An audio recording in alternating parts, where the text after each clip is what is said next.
And then up next, we've got CM Punk as he comes out here. He invites Eddie Kingston down to the ring for a face-to-face. Eddie comes out pissed off, no music. Punk wants an apology for the interruption from his interview a week ago.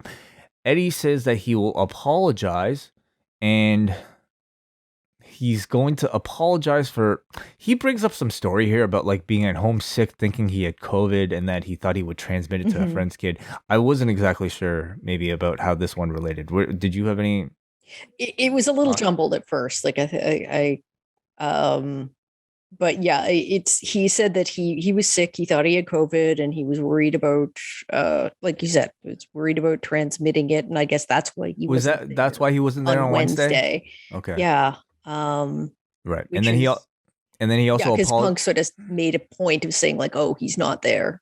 Right. Okay. And then he also apologized that we didn't get Punk versus Orange Cassidy. So I guess further taking the blame and, talking about how Punk, I guess, was supposed to be in Miro's spot, but instead, because of this Kingston thing, we're not getting that.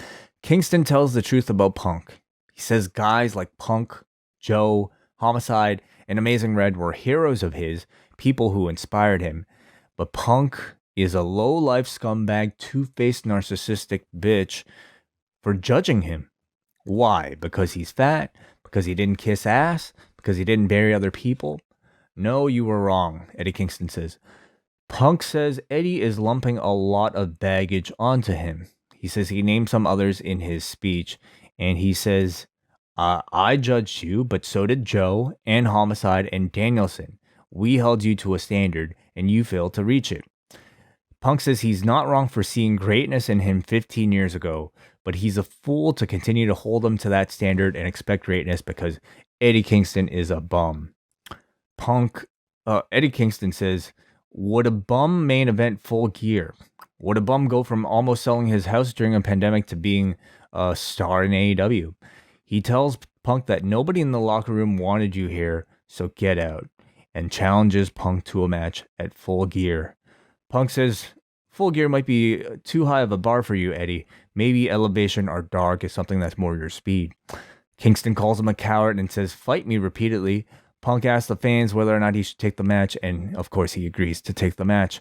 Kingston says he doesn't care about winning, he just wants to fight Punk, and then says after he beats him up to quit again for 7 years. At this point, Punk headbutts him mid-sentence, and they just brawl before the ref pulls them apart. What'd you think of the segment, Kate? Phenomenal.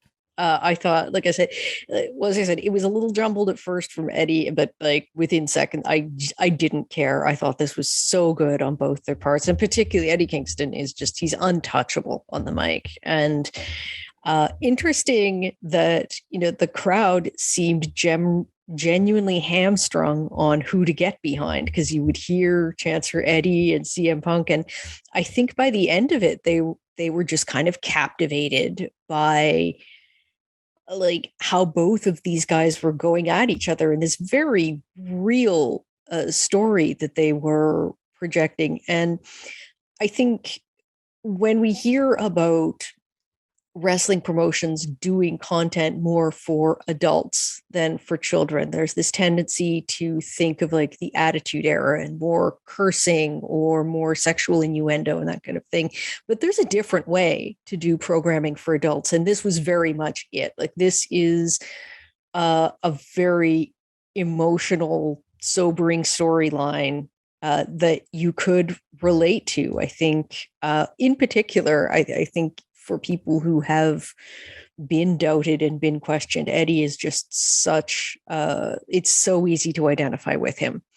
And yeah, I thought this was amazing. I thought that I was very glad that the camera kept cutting to the other man to show their reactions, because their expressions were so dead on and not overdone at all. I loved this, and I thought the brawl at the end looked incredible. Like, it really looked like they were trying to tear into each other. So I really love the headbutt. I mean, obviously everybody thinks about Joe and Angle from TNA with I think a very similar type of a start, but it was a wonderful way to just go from this conversational segment into a full blown brawl between the two. So in a short amount of time, I mean, judging by the online reaction, they managed to do a whole lot of great work and delivered on, I Yep. think, very high expectations here.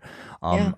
Um, for me, I think there's like a looseness and to Eddie Kingston promos that some in some ways feels authentic.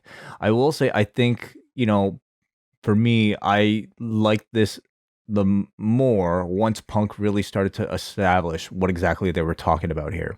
Hmm. Talking about like uh going back to 15 years, because I think if you're just watching this, if you don't know the previous careers of these two, I don't think you would have any indicator of like their 15-year history together.